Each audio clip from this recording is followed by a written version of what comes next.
Ndikulandireni pano pa Mumba YouTube channel. Musiku la lero ndifuna tikambirane zinthu zingapo zimene zangochitika mukanthawi kochepa mu nthawi imene tangovota. Lero ndi pa 17 September mchaka cha 2025, zulo lake pa 16 anthu avota, koma pachitika zinthu zochuluka. Chimodzi mwa icho chimene chandigwira mtima ndi zimene walemba Vitumbiko Mumba, amene ndi running mate wa chipani cha Malawi Congress Party. Nthawi zambiri mu nthawi imene munthu ukuyankhula anthu amatha kumakutola ma mistake. Okay, timvetsetse bwino kuti tili mu 2025, sitilinso mu 2004 kapena 2009 imene malizasi tinkangomvera pa radio. Atola nkhani ndi amene ankachita decide kuti atipasire ziti, a media ndi amene ankachita control kuti timve ziti. Uno tili mu m'bado wa technology like Gen Z.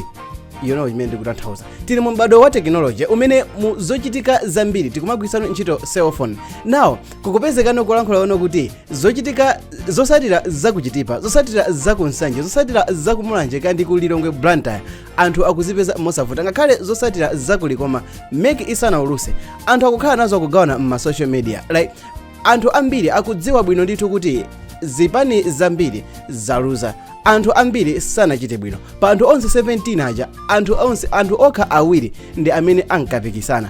Ena amba kupereka chiyembekezo kuti mwina mwake kuvotanso kachiwiri kuja kukhonza kusatheka, ngakhale sindikukhulupirira motero. Komano running mate wa chipani cha MCP amene ndi Vitumbiko Mumba, zina ndilovuta kutchula ngakhale president wetu sanavomereza motero. Vitumbiko Mumba iwowa analemba pa posti imene iwowa anayankhula. Ayo anayankhula mawu akuti zinthu zimene zikuyenda ma social media, malizasi amene akuyenda ma social media ndi imodzi mwa njira ya DPP kuti achite full Amalawi, kuti apusise Amalawi aziganiza kuti DPP ndi imene ikuwina. Ndi cholinga chakuti zosatira zenizeni zikazabwera Amalawi ambiri azazikane, zosatira zikazabwera zamiki Amalawi ambiri azazikane, ikona kuti no sizoona. Okay, so zinthu sizikuyenda bwino. Business iyi timene timatikamba kugulisa apa mbiyo timatikagulisa umatikena kali makhala wa kunyumba apana pa zinthu sizikuyenda bwino. Mode apata konzera kuti kwa ndiko sintha mna konezi kusintha kapena mna tione tipese kusintha kumene tutume.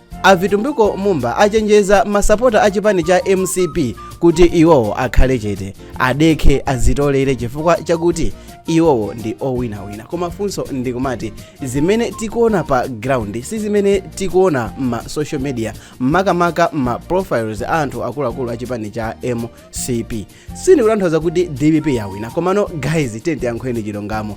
Tikaona zosatira zimene zikuchitika, DPP yachita dominate kumwera komanso maboma ambiri achigawo chapakati, pamene MCP yachita dominate kwambiri maboma akumpoto ngati ku Nkhatabe komanso maboma ngati Nzimba. Komano izi sizikutanthauza kuti DPP sinatolewe kanthu kena kalikonse.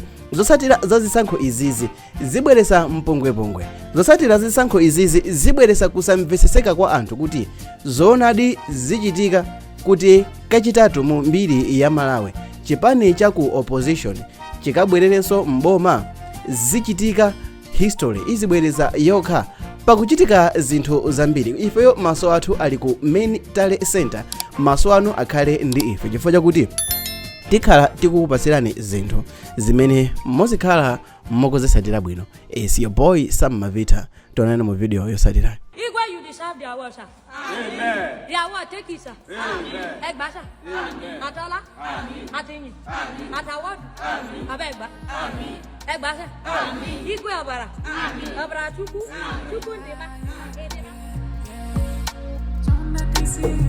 Atafuna kusiwe. Sikola seliku.